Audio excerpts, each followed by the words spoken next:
సమయంలో వాక్యంను విందాం. మన ప్రభువును రక్షకుడైన యేసుక్రీస్తు దివ్య నామంలో చేరి వచ్చిన మీ అందరికీ వందనాలండి. సమయంలో మనం వాక్యంను విందాము. మత్తయి సువార్త 24వ అధ్యాయము 3-4 వచనాలు చూద్దాము.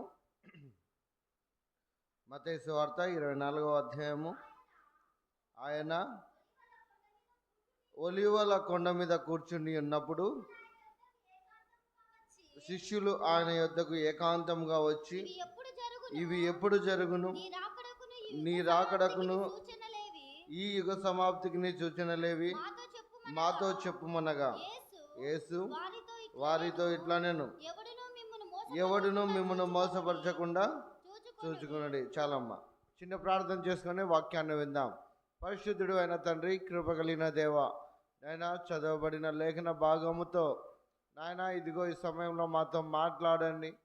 అయా, నేను మాట్లాడితే అవి మాటలు వ్యర్థము నాయన, ఎందుకు పనికి రానివి గనుక నా నోటిని నీ బూరగా చేసుకొని నన్ను నీ సిలువ చాటున మరుగుపరిచి అయా నీ ఆత్మతో నింపి ఏ మాటలైతే మాతో మాట్లాడాలని ఈ సమయంలో మా మధ్యకు వచ్చి తండ్రి నన్ను నీ బూరగా చేసుకొని మాట్లాడబోచున్నావో అటు మాటలతో మా హృదయములను తెరిచి ఆ మాటలు మా హృదయంలో పదిలపరుచుకొని నేను ఆ మాటల ప్రకారం జీవించే కృపను అటు భాగ్యాన్ని దయచేయమని తండ్రి, నీవు మాట్లాడబోచుండగా ప్రతి మాట వ్యర్థము కాకుండా మా హృదయంలో నీరు కట్టిన తోట వల్ల ఫలించులాగున అటు కృపను దయచేయమని యేసుక్రీస్తు నామం పేరట అడిగి వేడుకొనిచున్నాము తండ్రి, ఆమేన్. చూడండి, ఇక్కడ మనము చూసుకున్న లేఖన భాగంలో ఆ శిష్యులు ప్రభువైన యేసుక్రీస్తుతో అంటున్నారు ఏమని అనంటే, ఇవన్నీ ఎప్పుడు జరుగును? ఈ యుగ సమాప్తికి నీ రాకడకు సూచనలేవో మాతో చెప్పుమని అన్నప్పుడు ప్రభువైన యేసుక్రీస్తు మొట్టమొదటిగా చెప్పిన మాట ఏమిటి అనంటే, ఎవడును మిమ్మును మోసపరుచుకొనకుండా చూచుకొనుడి. ఇదే మాట మన పితరుడైనటువంటి ఆదాముతో ఏదేను వనంలో ఒక మాట అన్నాడు. ఏమని అనంటే, నీవు ఈ ఏదేను వనంలో సమస్తమైన వృక్ష ఫలములు నువ్వు తినవచ్చు, కానీ ఒక్క చెట్టు ఫలములు మాత్రం నువ్వు తినకూడదు అని అన్నాడు. ఆ పండు తింటే నిశ్చయంగా నీవు చనిపోతావని ఆనాడు దేవాది దేవుడు ఆదాముతో చెప్పినట్టుగా మనం చూస్తాం. చూడండి, ఆదికాండము 2వ అధ్యాయము 16-17 వచనాలు చూడండి. మరియు దేవుడైన యెహోవా ఈ తోటలోనున్న ప్రతి వృక్ష ఫలములను నీవు నిరభ్యంతరముగా తినవచ్చును, అయితే మంచి చెడ్డల తెలివినిచ్చు వృక్ష ఫలములను తినకూడదు. నీవు వాటిని తిను దినమున నిశ్చయముగా చచ్చెదవని నరుని ఆజ్ఞాపించాను. చూడండి, ప్రభువైన దేవాది దేవుడు ఆనాడు సమస్తమును సృష్టించిన తర్వాత తన పోలిక చొప్పున నరుని సృష్టించుకున్నాడు. ఎంతో ఇష్టముతో రండి మన పోలిక చొప్పున నరుని నిర్మించుకుందామని ఎంతో ఇష్టము చొప్పున చిరకాలము జీవింపచేయాలన్న ఒకే ఒక్క దృక్పథముతో నరుని సృష్టించుకున్నాడు. అలా నరుని సృష్టించుకున్న తర్వాత దేవాది దేవుడు సమస్తాన్ని నరునికి అప్పగించాడు. అలా సమస్తాన్ని నరునికి అప్పగించిన తర్వాత దేవుడు ఒకే ఒక ఆజ్ఞనిచ్చాడు. ఏమని అంటే, నువ్వు ఈ తోటలో ఉన్నటువంటి ప్రతి వృక్ష ఫలములను నువ్వు తినవచ్చు, కానీ మంచి చెడ్డలని నీ తెలివినిచ్చు ఆ వృక్ష ఫలము ఆ పండును మాత్రం నువ్వు తినవద్దు. అలా తిన్నట్లయితే నిశ్చయంగా నీవు చస్తావని దేవుడు సెలవిచ్చాడు. అయితే ఆనాడు ఆదాము అవ్వలు దేవుని మాటకు లోబడి అంతవరకు బాగానే ఉన్నారు. దేవునితో సత్సంబంధం కలిగి, దేవునితో సమాధానం కలిగి, దేవునితో సంతోషంగా ఉన్నారు. అలా ఉన్నప్పుడు ఆదాము అవ్వలు సడన్గా మోసపోయారు. సడన్గా మోసపోయే క్రమం ఏదైతే ఉందో అది చూద్దాము రండి. 3వ అధ్యాయం, ఇదే 3వ అధ్యాయము 4వ వచనం చూడండి. అందుకు సర్పము, మీరు చావనే చావరు, ఏలైనగా మీరు వాటిని తిను దినమున మీ కన్నులు తెరవబడననియు మీరు మంచి చెడ్డలను ఎరిగిన వారై దేవతల వలె ఉందురనియు దేవునికి తెలియనని స్త్రీతో చెప్పగా.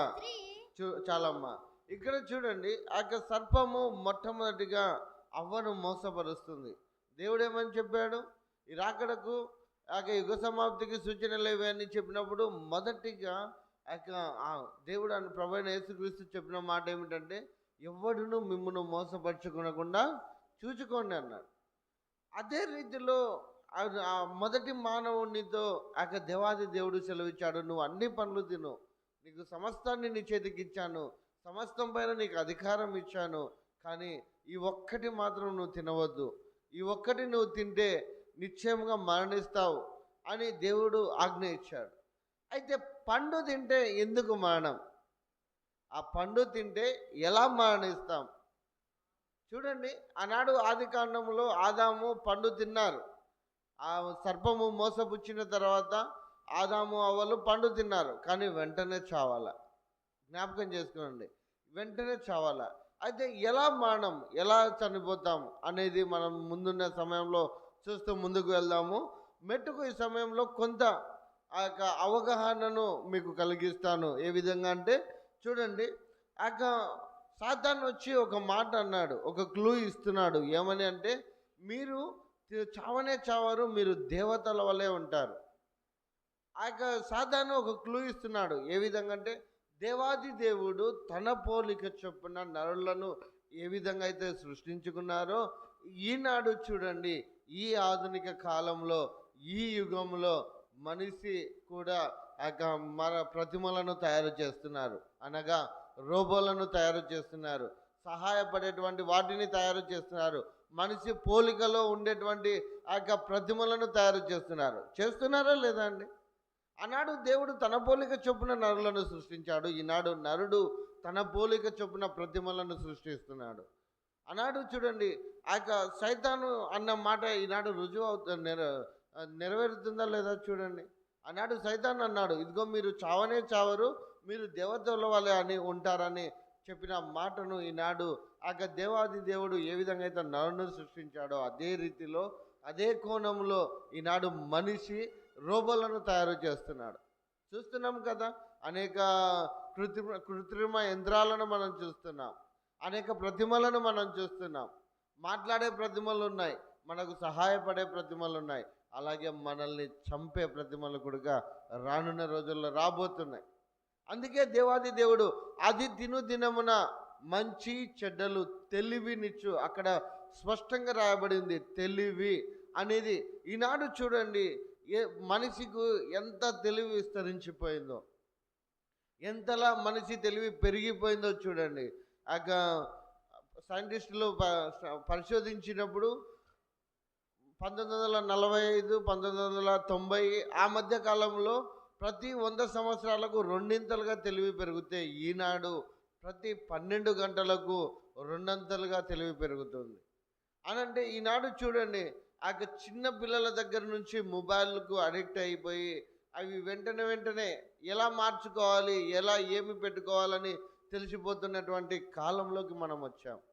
అందుకే దేవుడు చెప్పాడు, మంచి చెడులను తెలివినిచ్చు వృక్ష ఫలములను నువ్వు తినకూడదు అని. ఎందుకు చెప్పాడు అంటే, వారు తిను దినమున తెలివి పెరుగుతుంది, జ్ఞానము పెరుగుతుంది.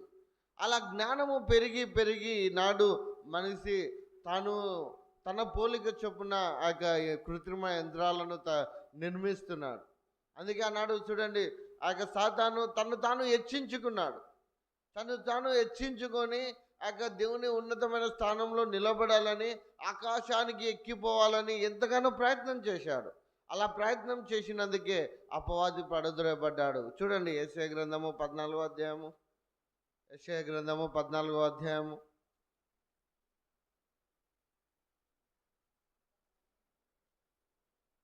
12 నుంచి చూడండి. తేజో నక్షత్రమా, వేకువ చుక్కువ, నీవెట్లు ఆకాశము నుండి పడితివి, జనములను పడగొట్టిన నీవు నేల మట్టు వరకు ఎట్లు నరకబడితివి. నేను ఆకాశమునకు ఎక్కిపోయేదను, దేవుని నక్షత్రములకు పైగా నా సింహాసనము హెచ్చింతును, ఉత్తర దిక్కునున్న సభాపర్వతం మీద కూర్చుందును, మేఘమండలం మీదికి ఎక్కుదును, మహోన్నతునితో నన్ను సమానంగా చేసుకుందును అని నీవు మనసులో అనుకుంటేవి కదా. చూడండి, ఆ యొక్క సాతాను ఏ విధంగా హెచ్చించుకున్నాడంటే, నేను ఆకాశంలోకి ఎక్కిపోతాను, మేఘ మండలంలో కూర్చుంటాను, ఉత్తర దిక్కునున్నటువంటి సభాపర్వతంలో కూర్చుంటాను, అలాగే దేవునితో నన్ను నేను సమానునిగా చేసుకుంటానని ఎక్కడ గర్వించాడంటే మనసులో గర్వించాడు. అలా మనసులో గర్వించినందుకే అపవాది త్రోసివేయబడ్డాడు.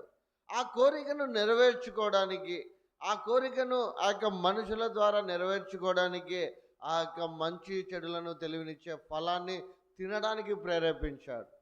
అందుకే మీరు చావనే చావరు, అది తిను దినమున మీరు దేవతల వల్లే ఉంటారు, దేవునితో సమానంగా ఉంటారని ఆనాడు అబద్ధం మోసం చేశాడు. అలా మోసం చేయడానికి కారణం ఏమిటంటే, దేవుడు మనిషిని నరుని సృష్టించాడు. అవునా కదండి? దేవుడు మనిషిని సృష్టించాడు. ఈనాడు మనిషి రోబోలను సృష్టిస్తున్నాడు, కృత్రిమ యంత్రాలను సృష్టిస్తున్నాడు. దేవునితో సమానంగా ఉండడానికి ఆ మనిషినిలో ప్రేరేపణ కలిగించి తెలివిని జ్ఞానమును పెంపొందించుకొని ఆ తెలివిని ఉన్నంగా అధికము చేస్తూ ఎలా ఆ సృష్టించాలి, ఎలా ఆ మనిషికి ప్రతిగా మనిషిని సృష్టించాలని ఎన్నో ప్రయత్నాలు చేస్తున్నారు. ఈనాడు చూడండి ఎంత తెలివి ఎక్కువ ఉందో. అయితే తెలివితేటల వల్ల తెలివితేటల వల్ల మనల్ని నాశనం చేయవు, కానీ దేవుడే సెలవిచ్చాడు కదా. యాకోబు పత్రిక 5వ అధ్యాయము 1వ అధ్యాయం 5వ వచనంలో ఉంటుంది కదా, మీలో ఎవరికైనా జ్ఞానము కొదవై ఉన్నాడలా అతడు దేవుణ్ణి అడగవలను. జ్ఞానం ఇచ్చేవాడు దేవుడే, కానీ ఆ మించిన జ్ఞానం వలన మనిషి ఏం చేస్తున్నాడంటే తనకు మళ్ళీ రోబోలను తయారు చేస్తున్నాడా లేదండి? ఈనాడు చూస్తున్నామా లేదా? ఆ కోణంలో ఆ సాతాను చెప్పిన మాటల వల్లే మీరు అవి తింటే చావరు, కానీ మీరు దేవతల వల్లే అవుతారని ఆ మోసపరిచినందుకు, ఆ తెలివి మంచి చెడులను ఇచ్చే ఫలాన్ని తిన్నందుకు వారికి తెలివి అధికమవుతుంది. ఎలాన్ మాస్క్ ఒక మాట అన్నాడు. ఆ గొప్ప ప్రపంచంలోనే మొట్టమొదటి ధనవంతుడైనటువంటి ఆ ఎలాన్ మాస్క్ ఏమని అన్నాడంటే, ఈ ఏఐని ఆర్టిఫిషియల్ ఇంటెలిజెంట్ని ఇప్పుడు తయారు చేస్తున్నారు కదా, రానున్న రోజుల్లో అదే మనల్ని చంపివేస్తుంది, రానున్న రోజుల్లో అదే మనిషిని నిర్మూలం చేస్తుంది. అలాగే ఒక సందర్భంలో ఒక వీడియో ఉంది, ఏదంటే ఆ రోబోకి మాటలు నేర్పిస్తున్నారు, ఎలా ప్రవర్తించాలి, ఎలా ఉండాలి అని మాటలు నేర్పిస్తున్నటువంటి సమయంలో ఆ రోబో ఏం చేస్తుందంటే మాట్లాడుతూ తిట్టడం మొదలుపెట్టింది. సడన్గా తిట్టడం, ఏందబ్బా తిడుతుందని అన్ని పరికరాలను చెక్ చేసినారు. అలా అన్ని పరికరాలను చెక్ చేసి ఆఖరికి అది తిడుతూ ఏమనిందంటే, మనిషిని అంతం చేసేది నేనే, రోబో నేనే అని ఆ సంబంధం లేని మాటలు చెప్పగలుగుతుంది. ఇంకొక సైంటిస్ట్ ఏమన్నాడంటే, ఈ ఏఐ ద్వారా మనము ఆ క్రూర మృగంను అనగా ఆ అపవాదిని ఈ లోకంలోనికి పెడుతున్నామని ఆ ఇంకో సైంటిస్టు చెప్తున్నట్టుగా మనం చూస్తాం. ఈనాడు ఆ తెలివి జ్ఞానం ఎంతలా మారిపోయిందంటే, మనం ఏదైనా కానీ క్షణాల్లో చేసే ఆలోచనలోకి వెళ్ళిపోతున్నాం. ఒక ఆలోచన దాటి ఇంకొక ఆలోచన అలా తెలివి మించిపోతూనే వస్తుంది. ప్రతి 12 గంటల కంటే రెండింతలుగా, ఆనాడు 100 సంవత్సరాలకు 200లుగా తెలివి పెరిగితే ఈనాడు 12 గంటలకి రెండింతలుగా తెలివి పెరిగిపోతుంది. ఆ యుగంలో మనం ఉంటున్నాం. అందుకే ఆనాడు చూడండి, ఆ బాబేలు పర్వతమును వారు కడుతున్నటువంటి సమయంలో ఒక గొప్ప మాట, వారు గొప్ప పర్వతాన్ని కట్టారు. ఎంతలా అంటే ఆకాశము అంత ఎత్తుకు ఆ బాబేలు పర్వతాన్ని కడుతూ వాళ్ళు ఏమన్నారంటే, మనము పేరు సంపాదించుకున్నటకు వీటిని చేద్దాము రండి అని అన్నారు. చూడండి, ఆదికాండము 11వ అధ్యాయము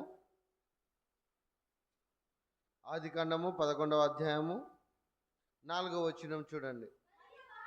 మరియు వారు మనము భూమి అంతటా చెదిరిపోకుండా ఒక పట్టణమును ఆకాశమునంటూ శిఖరము గల ఒక గోపురమును కట్టుకొని పేరు సంపాదించుకుందాము రండని మాట్లాడుకునగా.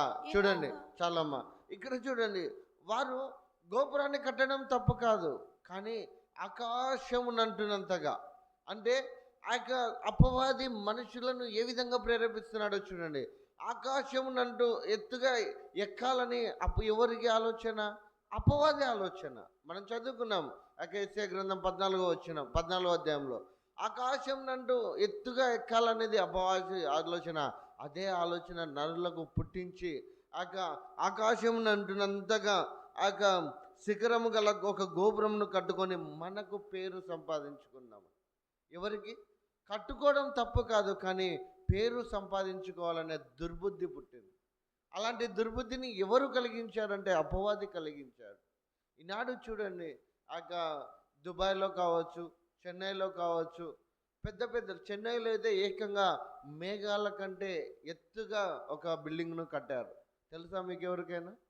చెన్నైలో తమిళనాడు రాష్ట్రంలో మేఘాల కంటే ఎత్తుగా బిల్డింగ్ను కట్టారు. అలాగే దుబాయ్లో బుర్జ్ ఖలీఫా దాదాపు 164 అంతస్తులు కలిగిన భవనాన్ని, ఆకాశము తంటూ ఎత్తుగా భవనాన్ని నిర్మిస్తున్నారు. ఎందుకంటే వాడి ఆలోచనలను మనిషిలో ప్రేరేపిస్తూ దేవునితో సమానునిగా చేసుకోవాలనే ఆలోచన మనిషికి కలిగిస్తూనే వస్తున్నాడు. నాడు చాలా చోట్ల మనము ప్రపంచంలో 10 ఎత్తైనటువంటి బిల్డింగ్లను మనం చూస్తాం. అందులో మొదటిది బుర్జ్ ఖలీఫా. అలాగే స్పేస్ వరకు జపాన్లో భవనాన్ని నిర్మించుకోవాలని వారు పనులు ప్రారంభిస్తున్నారు. అంటే ఈ యుగంలో మనం ఏ విధంగా ఉంటున్నామంటే తెలివి అధికమవుతుంది కనుక ఆ తెలివి వల్లనే మనకు మరణం వస్తుంది. పండు తినడం వలన మనకు మరణం కాదు, కానీ ఆ తెలివి రావటం వలన, ఆ తెలివి వల్లనే మనిషికి మరణం వస్తుంది. ఎలా వస్తుందంటే అది ఆర్టిఫిషియల్ ఇంటెలిజెన్స్ ద్వారా, కృత్రిమ యంత్రము ద్వారా, మనిషి తన పోలిక చొప్పున చేసినటువంటి రోబోట్ ద్వారా మనిషికి మరణము వస్తుంది. అందుకే ఎలాన్ మాస్క్ అన్నాడు, ఈ యొక్క యంత్రాన్ని మనము ఇక్కడితోనే ఆఫ్ చేయండి. ఇలా ఆఫ్ చేయడం మనకు మంచిది, లేదంటే మనము క్రూరము అపవాదిని పిలుస్తున్నామని ఎలాన్ మాస్క్ చెప్పినట్టు మనం న్యూస్లలో చూస్తాం. గడిచిన సంవత్సరము సెప్టెంబర్ 12వ తారీఖున ఈ యొక్క న్యూస్ వచ్చింది. అంటే ఎలా మనిషి తెలివి పెరుగుతుందంటే రానున్న రోజుల్లో ఇంకా మనల్ని నాశనం అదే దేవుడు చెప్పాడు కదా, మనిషి నాశనకరమైన ఏ వస్తువు ఎప్పుడైతే పరిశుద్ధ స్థలంలో కనబడటం మీరు వింటారో, మీరు చూస్తారో, అప్పుడే యుగ సమాప్తికి రాకడకు దగ్గరకు పడ్డామని మనము గ్రహించుకోవాలి. అందుకే ఆనాడు అపవాది మనుషులను ప్రేరేపించి ఆకాశమునంటూ ఎత్తుగా బాబేలు పర్వతం కట్టడానికి ప్రేరేపించినప్పుడు వారు చేసినది ఏమిటంటే పేరు సంపాదించుకోవడానికి. ఆనాడు కూడా చూడండి, అపవాది ఇదిగో మహోన్నతునికితో నేను సమానునిగా చేసుకుందును అని మనసులో గర్వించారు. ఇది కూడా మనము పేరు సంపాదించుకున్నటకు గోపురాన్ని కడదాము రండి అని చెప్పి పిలుపునిచ్చినప్పుడు దేవుడు వారిని తారుమారు చేసేసాడు, వారి భాషలను తారుమారు చేసేసాడు. కాబట్టి ఈనాడు మనము ఏ విధంగా ఉంటున్నాము, ఎవ్వడు మనల్ని మోసపరుచుకోకుండా చూసుకోవాలి. ఆనాడు ఆదాము అవ్వలను అపవాది మోసపుచ్చాడు. ఆ మోసపుచ్చినందుకు ఈనాడు మనము దేవుని సన్నిధిలో జీవించలేకపోతున్నాం, దేవుని సన్నిధిలో గడపలేకపోతున్నాం. అందుకే మనిషి వెంటనే దేవుణ్ణి నమ్ముకొని దేవుని యొక్క బాటలో నడిచినట్లయితే, దేవుని సన్నిధిలో వెళ్ళినట్లయితే మనిషికి మరలా పాపక్షమాపణ కలుగుతుంది, మనిషి తాను దేవుని సన్నిధికి వెళ్తాడని ఈనాడు రోబోలను మనిషికి మరమ్మతులు ప్రతిమలను తయారు చేసుకుంటున్నాడు.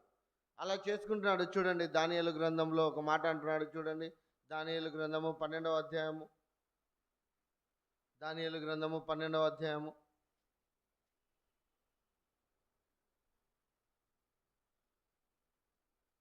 3-4 వచనాలు చూడండి. 4వ వచనం చూడండి. దానియేలు, నీవు ఈ మాటలను మరుగు చేసి అంత్యకాలము వరకు ఈ గ్రంథమును ముద్రింపుము. చాలా మంది నలు దిశల సంచరించినందున తెలివి అధికమగును అని నాతో మాట్లాడు గాబ్రియేలు అతడు చెప్పాను. చూడండి, నలు దిశల ఏమి సంచరించుకుంటుందంటే తెలివి అధికమవుతుంది.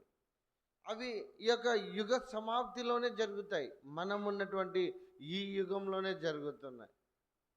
ఈ యుగంలోనే ఆ యొక్క తెలివి విస్తారంగా పెరిగిపోతుంది.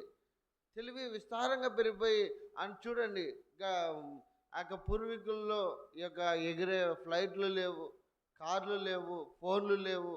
ఒకప్పుడు బ్యాంకులో డబ్బులు వేసేయడానికి మనమే వెళ్ళి డబ్బులు వేసుకోవాలి. అలాగే బ్యాంక్ బుక్ చూపుతూ మనమే డబ్బులు తీసుకోవాలి. ముందుకు ఏటీఎం కార్డులు వచ్చాయి. ఏటీఎం కార్డులు వచ్చాయా లేదా? ఏటీఎం కార్డులు పోయినాయి. ఇప్పుడు ఫోన్లలోనే మనీ టకాటక ట్రాన్స్ఫర్ చేసుకోవచ్చు. రానున్న రోజుల్లో ఇంకా ఫోన్లు కూడా అవసరం లే, మనిషికి ఒక చిప్పు పెడతారు. ఆ చిప్పు పెట్టినారనుకో, మనం ఆటోమేటిక్గా ఓకే ఆ చిప్పు ఇట్లపై చూపిస్తే చాలు పే అయిపోతాయి. ఆ యుగంలోకి వెళ్ళిపోతాం మనం. అదే 666 ముద్ర. సో ఈ విధంగా మనము ఎప్పుడైతే మనం వాటిని గైకొంటూ వాటిని తెలుసుకుంటూ మనం మోసపోకుండా దేవుని అంగీకరించినటువంటి మనము దేవుని సన్నిధిలో గడుపుతామో, దేవుని సన్నిధిలో చేరుతామో, దేవుని యందు నిందారహితులుగా ఉంటామో, అలా ఉన్నప్పుడు దేవుడు మనల్ని జ్ఞాపకం చేసుకుంటాడు, మనల్ని మోసపుచ్చుకోకుండా.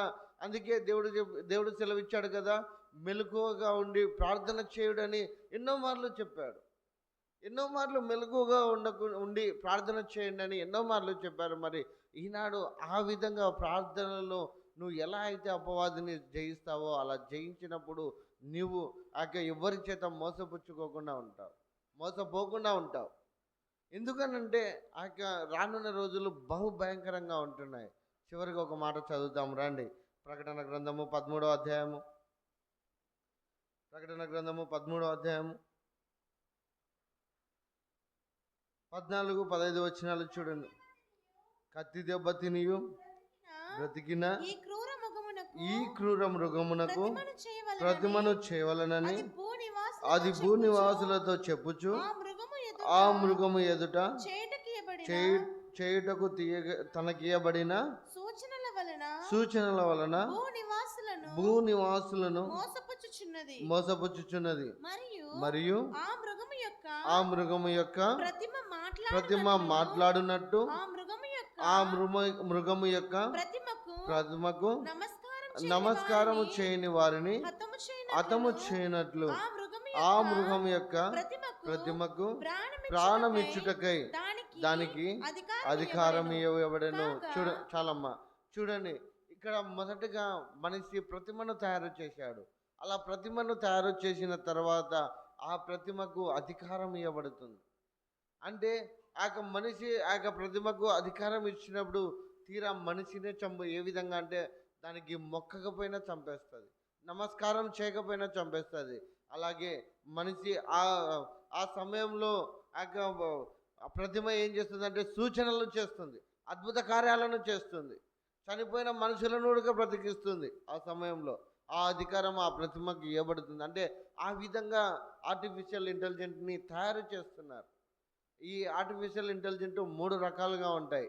ఆ 3 రకాలుగా ఎలా ఉంటాయంటే, ఒకటేమో మనుషులకు సహాయపడే విధంగా, ఒకటేమో మనిషిలాగా ఉండే విధంగా, ఒకటేమో మనిషిని చంపేంతగా. ఆ యొక్క రోబోల ద్వారానే మనుషులను చంపే రీతిలో రానున్న రోజుల్లో తయారు చేయబోతున్నారు. కాబట్టి ఈ సమయంలో మనకు కావాల్సింది ఏమిటి అని అంటే ప్రతిమ మాట్లాడుతుంది. అలాగే ప్రతిమకు నమస్కారం చేయకపోతే ప్రాణాలు తీస్తుంది. అలాగే ప్రాణాలు ఇవ్వడానికి కూడా దానికి అధికారం ఉంటుంది. కాబట్టి మనల్ని ఎవ్వడు మోసపరచకుండా చూసుకోవాలి.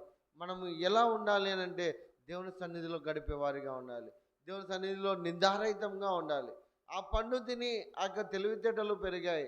అలా తెలివితేటలు పెరిగినప్పుడు వెంటనే ఆదాము చనిపోలే. జ్ఞాపకం చేసుకోనండి, 900 ఏళ్ళు బతికాడు ఆదాము.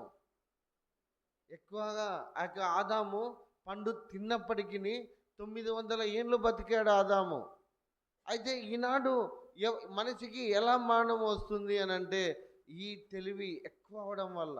అందుకే దానియేలు ఈ గ్రంథాన్ని నువ్వు మూసిపెట్టు, అంత్య దినంలో ఇవి జరగబోతున్నాయి. మీరు సాధారణంగా బైబిల్ చదవండి, లూకా సువార్త కానీ మత్తయి సువార్త కానీ చదవండి. మత్తయి సువార్తలో దేవుడు చెప్పిన ప్రతి ప్రవచనాలు దానియేలును రిఫర్ చేసుకుంటూ చెప్తాడు.